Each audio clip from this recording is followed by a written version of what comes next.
Hello everybody, welcome once again to my channel Krishna Singhdeo. तो आप सबका स्वागत है ऑन माय चैनल। और ये वीडियो है क्लास 10 के स्टूडेंट्स के लिए जो काफी जोर शोर से पढ़ाइयाँ कर रहे हैं for their board examination which is going to be held in February 2023। Yes, तो अब तो बहुत करीब आ गए हैं बोर्ड एग्जाम की डेट एंड आप सबकी पढ़ाइयाँ बहुत अच्छे से चल रही होंगी। आई होप नहीं भी चल पा रही थी अभी तक किसी रीजन की वजह से, तो don't worry at all, have faith in yourself and अब आप लग जाइए पढ़ाई करने के लिए। जल्दी ही क्रिसमस वेकेशन स्टार्ट होने वाले हैं, तो उस समय आपको काफी सारा टाइम मिल जाएगा तो शेड्यूल योरसेल्फ प्रॉपरली, क्योंकि स्कूल आने जाने के शेड्यूल के साथ साथ और क्लासेस के शेड्यूल के साथ साथ अपनी सेल्फ स्टडी को मैनेज करना थोड़ा सा मुश्किल जरूर हो जाता है। तो अभी आपके पास काफी अच्छी अपॉर्चुनिटी है जहां पर आप अपने आप को शेड्यूल कर सकते हैं प्रॉपरली। चलिए, अब हम आज कर रहे हैं हमारा इलास्टिसिटी ऑफ डिमांड के रिवीजन का पार्ट 2। हमने पिछले क्लास में रिवीजन स्टार्ट किया था इलास्टिसिटी ऑफ डिमांड चैप्टर का। एज यू रिक्वेस्टेड कि आप एक ही वीडियो को बहुत लंबा मत करिए, उसे स्प्लिट कर लीजिए। मैंने इसे कई पार्ट्स में स्प्लिट कर दिया है। तो आज मैं आपको various degrees of price elasticity of demand के बारे में डिस्कस करने वाली हूँ और उसके डायग्राम्स भी साथ ही साथ बताने वाली हूँ। तो मैं यहाँ पर अपना स्क्रीन आप सबके साथ शेयर कर रही हूँ और मेरे स्क्रीन पर आपको ये दिखाई दे रहा होगा। ये है, देखिए, यहाँ पर मैंने वेरियस इलास्टिसिटी के जो टाइप्स है यहाँ पर बताए हुए हैं। ये देखिए, degrees of elasticity of demand. तो सबसे पहले है perfectly inelastic, EP is equal to 0। तो ये क्या होता है भाई, जहां पे ईपी इज इक्वल टू 0 होता है मतलब क्वांटिटी डिमांडेड तो रिस्पॉन्ड ही नहीं कर रही है of change in the price. क्यों ऐसा होगा? या तो गुड जो है वो नेसेसिटी है एंड हो सकता है वो इनएक्सपेंसिव नेसेसिटी है, तो उसके ऊपर कंज्यूमर को खर्चा उतना ही करना है, चाहे उसका प्राइस बहुत ज्यादा हो या उसका प्राइस कम हो। बहुत फर्क ही नहीं पड़ेगा कंज्यूमर को कि उस गुड का प्राइस क्या है। जैसे कि सॉल्ट के ऊपर जो खर्चा होता है नॉर्मली फिक्स होता है।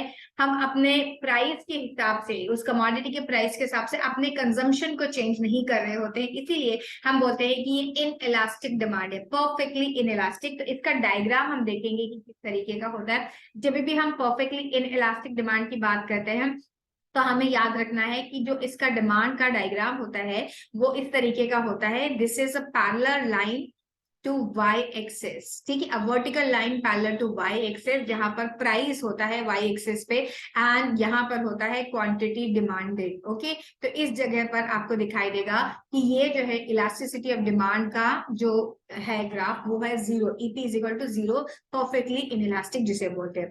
चलते हैं दूसरी इलास्टिसिटी ऑफ डिमांड की तरफ। हमने फर्स्ट वन को कवर कर लिया है। सेकंड है परफेक्टली इलास्टिक डिमांड, मतलब कि इवन अ सिंगल पेनी का change will change the demand so much, demand is responding so highly that आपको बहुत मुश्किल हो जाएगी टू फाइंड आउट कितना हो रहा है। बहुत ही पास पास पास पास आपका चेंजेस आएगा और almost like a straight line parallel to y axis आपका, सॉरी, x एक्सेस डायग्राम बनेगा। Horizontal line parallel to x axis आपका डायग्राम बनेगा। इसे बोलते हैं ईपी इज इनफिनाइट, हम इसे मेजर ही नहीं कर पाते हैं। सो ये रहा प्राइस और ये रहा आपका क्वांटिटी, ये पैरेलल टू x एक्सेस होता है। और जो वर्टिकल डिमांड का है वो होता है परफेक्टली इनइलास्टिक, ये है परफेक्टली इलास्टिक डिमांड। अब equal to 1, more than 1 and less than 1, ये 5 type of elasticity of demand होते हैं as per price elasticity of demand.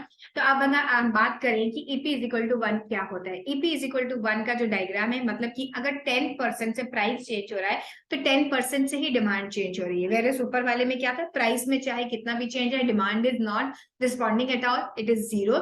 And दूसरे वाले में था इतना ज्यादा चेंज है कि उसे हम मेजर ही नहीं कर पा रहे और हम बोलते हैं इन्फिनिट है। यहाँ पर है कि अगर 10% से प्राइस चेंज हो रहा है तो डिमांड भी 10% से चेंज हो रही है। रिलेशनशिप वही रहेगा, इनवर्स। मगर अगर मतलब अगर 10% से प्राइस इंक्रीज हो रहा है तो 10% से डिमांड फॉल करेगी एंड वाइस वर्सा।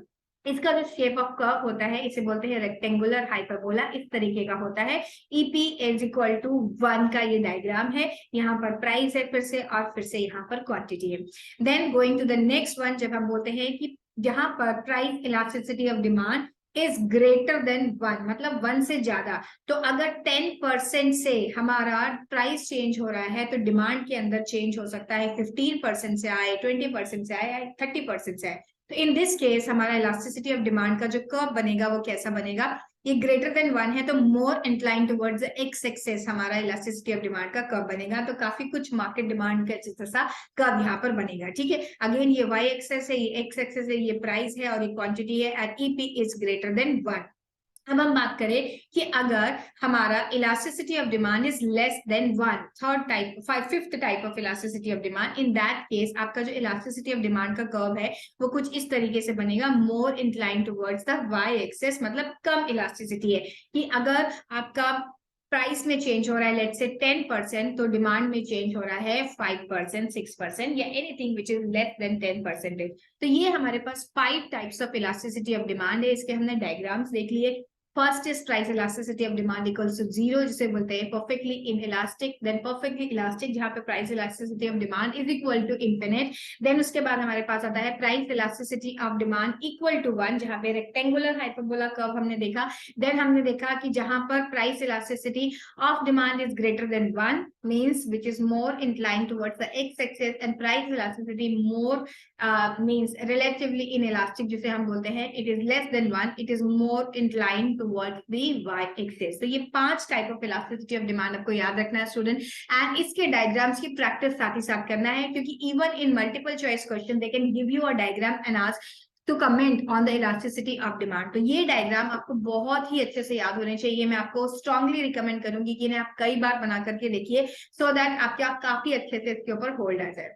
आज की क्लास में आप इतना ही पढ़ने वाले हैं। मैं इस वीडियो को काफी शॉर्ट रखने वाली हूँ क्योंकि ये बहुत इंपॉर्टेंट टॉपिक है, तो आप इसे चाहे तो जितनी बार देख सके, थोड़ा सा स्पीड इंक्रीज कर लीजिए और उसे कई बार देख लीजिए। इसके लिए इस वीडियो को यहीं तक रिस्ट्रिक्ट कर रही हूँ। Will meet once again. ये चैनल को सब्सक्राइब करना मत भूलिए, वीडियो को लाइक एंड शेयर करना मत भूलिए। We will meet once again, till then bye bye and keep studying, work hard. आज का करा हुआ मेहनत आपको आगे जाके फ्यूचर में बहुत सारे बेनिफिट देगी। बाय।